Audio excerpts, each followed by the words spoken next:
നമസ്കാരം. Detective Ujjwalan, Indraneil Gopikrishnan, Rahul G എന്നിവർ ചേർന്ന് തിരക്കഥ എഴുതി സംവിധാനം ചെയ്തതിൽ ടൈറ്റിൽ വേഷത്തിൽ ധ്യാൻ ശ്രീനിവാസൻ എത്തിയപ്പോൾ സിജു വിൽസൺ, റോണി ഡേവിഡ് രാജ്, കോട്ടയം നസീർ തുടങ്ങിയവരൊക്കെയാണ് മറ്റ് പ്രധാന വേഷങ്ങളിൽ എത്തിയിരിക്കുന്നത്. വീക്കെൻഡ് സിനിമാറ്റിക് യൂണിവേഴ്സിന്റെ ഭാഗമായി വന്ന സിനിമ കൂടെയാണ് ഡിറ്റക്റ്റീവ് ഉജ്ജ്വലൻ. മിന്നൽ മുരളി എന്ന സിനിമയുമായി ബന്ധമുണ്ട് എന്നുള്ള വാർത്തകളൊക്കെ തുടക്കത്തിലുണ്ടായിരുന്നു, പക്ഷേ പിന്നീട് അതിനെക്കുറിച്ചൊന്നും കാര്യമായിട്ട് കേട്ടില്ല. എന്തായാലും ഡിറ്റക്റ്റീവ് ഉജ്ജ്വലന്റെ കഥ നടക്കുന്നത് പ്ലാച്ചിക്കാവ് എന്ന ഗ്രാമത്തിലാണ്. ശാന്തവും സമാധാനവും നിറഞ്ഞ നന്മ വിളയുന്ന നാട്. സോറി, ഞാൻ പഴയ ഓണക്കാലത്തെ മിമിക്രി പരിപാടിയിലേക്ക് പോയി.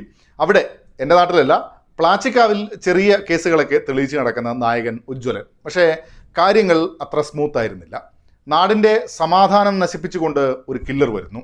ഉജ്ജ്വലനും പോലീസുകാരും നാട്ടുകാരുമൊക്കെ എങ്ങനെ ഇതിനെ നേരിടുന്നു എന്നതാണ് ചിത്രം പറയുന്നതും. കഥയുടെ പശ്ചാത്തലം ഇതാണ്. ഒരുപക്ഷെ ഞാൻ സിനിമയുടെ കഥ പറഞ്ഞു എന്നുള്ള കമൻറ്റ് വരാൻ സാധ്യതയുള്ളതുകൊണ്ട് ചിത്രത്തിൻ്റെ ട്രെയിലർ ഇപ്പോൾ നിങ്ങൾ കണ്ടു നോക്കൂ. അതിൽ ഇതിനേക്കാളേറെ പറയുന്നുണ്ട്. കഥ നടക്കുന്ന ഒരു പശ്ചാത്തലം മാത്രമാണ് സൂചിപ്പിക്കുന്നത്. സ്പോയിലർ കണ്ടന്റുകളൊന്നും വന്നില്ല എന്നാണ് എൻ്റെ വിശ്വാസവും. ഈ പറഞ്ഞതിലും നിങ്ങളുടെ അഭിപ്രായം വ്യത്യാസമാണ് എങ്കിൽ തീർച്ചയായും കമൻറ്റ് ചെയ്യുക. അപ്പോൾ ഉജ്ജ്വലൻ്റെ ലോകം നമുക്കൊന്ന് വിശദമായിട്ട് നോക്കാം. കഴിഞ്ഞ വർഷമൊക്കെ നോക്കിയാൽ ധ്യാൻ ശ്രീനിവാസന്റെ സിനിമകൾ ആഴ്ചക്കാഴ്ചക്ക് ഇറങ്ങുന്ന അവസ്ഥ കൂടി ഉണ്ടായിരുന്നു. ഏറെയും ബോക്സ് ഓഫീസിൽ കൂപ്പുകുത്തി വീണുവെങ്കിലും സിനിമകളുടെ വരവിന് അങ്ങനെ കാര്യമായ കുറവൊന്നും സംഭവിച്ചിട്ടുണ്ടായിരുന്നില്ല. മിക്ക ആഴ്ചകളിലുണ്ടായിരുന്നു. വൻ ചിത്രങ്ങളോട് ക്ലാഷ് വയ്ക്കുന്ന രീതിയിലുള്ള പേരുകളുള്ള സിനിമകൾ കൂടെ അതിനൊപ്പം ഉണ്ടായിരുന്നു. ഇവിടെ പറയാൻ കാരണം, ഒരു ഘട്ടം കഴിഞ്ഞപ്പോൾ ധ്യാൻ ശ്രീനിവാസൻ സിനിമകൾ എന്ന് പറഞ്ഞാൽ മറ്റൊരു വെള്ളിയാഴ്ച എന്നതിനപ്പുറത്തേക്ക് വലിയ എക്സൈറ്റ്മെൻറ്റ് നൽകാത്ത അവസ്ഥ കൂടെയായിരുന്നു എന്നെ സംബന്ധിച്ചൊക്കെ. അങ്ങനെ ഒരു വെള്ളിയാഴ്ച ആയിരിക്കില്ല എന്നൊരു സൂചന ഡിറ്റക്റ്റീവ് ഉജ്ജ്വലൻ്റെ പ്രൊമോഷണൽ സംഭവങ്ങളൊക്കെ നൽകിയിരുന്നു. ആ പ്രതീക്ഷ സത്യമായിരുന്നു എന്നത് തിയേറ്ററിൽ കയറിയപ്പോൾ മനസ്സിലായി. കാരണം ഉച്ചക്കത്തെ ഷോയൊക്കെ ഹൗസ്ഫുൾ ആയിരുന്നു. അങ്ങനെ പ്രതീക്ഷ ഒരുപാട് ആൾക്കാരുണ്ടെന്ന് എനിക്ക് മനസ്സിലായി. ഇനി ധ്യാനിൻ്റെ പ്രകടനത്തിലേക്ക്. നാട്ടിലെ ചെറിയ കേസുകളൊക്കെ സോൾവ് ചെയ്യുന്ന ഡിറ്റക്റ്റീവ് കഥകളുടെ ഒരു ലൈബ്രറി നടത്തുന്ന രാത്രിയെ പേടിയുള്ള ഒരു മനുഷ്യൻ. ധ്യാനിൻ്റെ ലുക്കൊക്കെ അതിൽ ആപ്റ്റായിട്ടാണ് എനിക്ക് തോന്നിയത്. അത്യാവശ്യം നല്ല രീതിയിൽ തന്നെ വന്നിട്ടുമുണ്ട്.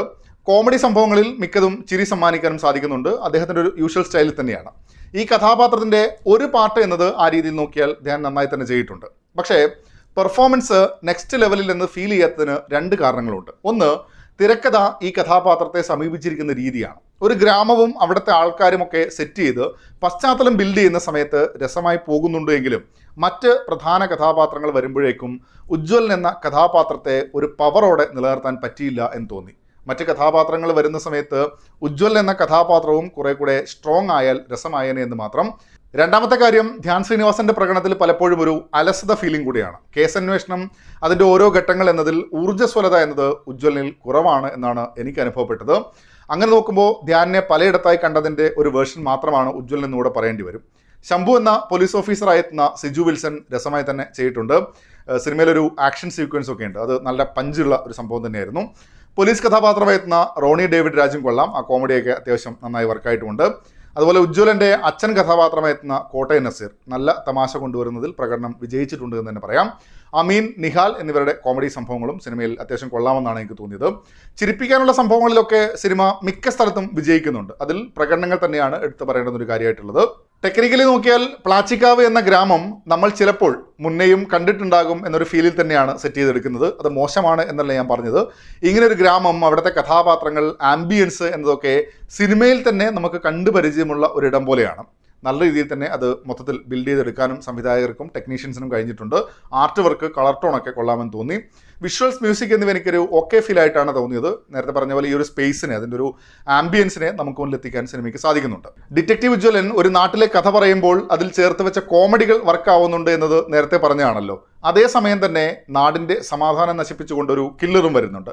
അതിൻ്റെ അന്വേഷണവും ഒരു വശത്ത്. ഈ അന്വേഷണത്തിൻ്റെ സമയത്ത് തന്നെ ഉണ്ടാകുന്ന ചില ക്ലാഷുകൾ, ആ സംഭവങ്ങളൊക്കെ അത്യാവശ്യം കൊള്ളാമെന്ന് തന്നെയാണ് എനിക്ക് തോന്നിയത് സ്ക്രിപ്റ്റിൽ.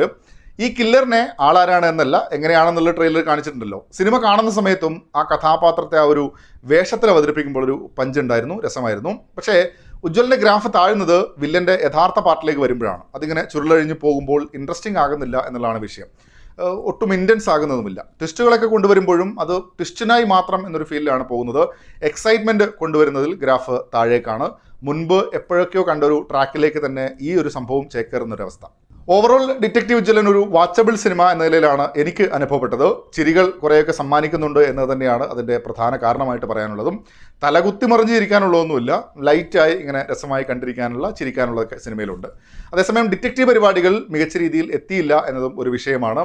നേരത്തെ പറഞ്ഞ പോലെ വില്ലൻ്റെ പാർട്ടും അത്ര സ്ട്രോങ് ആയില്ല. ഈ ഒരു പശ്ചാത്തലം ഗ്രാമമൊക്കെ ബിൽഡ് ചെയ്തെടുക്കുന്നതിൽ സംവിധായകർ വിജയിച്ചിട്ടുണ്ട്. ഈ യൂണിവേഴ്സിന്റെ അടുത്ത ഘട്ടത്തിലേക്കുള്ള സൂചനകളൊക്കെ സിനിമയിൽ നൽകുന്നുണ്ട്. സാധ്യതകളുമുണ്ട്. അടുത്തതിൽ കോമഡിക്കൊപ്പം ഈ ത്രില്ലിംഗ് എലമെന്റ്സും നല്ല രീതിയിൽ തന്നെ വരട്ടെ എന്ന് കരുതുന്നു. നിങ്ങളും സിനിമ കണ്ടിട്ടുണ്ടെങ്കിൽ അഭിപ്രായങ്ങൾ കമന്റ് ബോക്സിൽ പങ്കുവെക്കുന്നു. അപ്പോൾ മറ്റൊരു സിനിമയുടെ വിശേഷങ്ങളുമായി നമുക്ക് വീണ്ടും കാണാം. അതുവരേക്കും ബൈ ബൈ.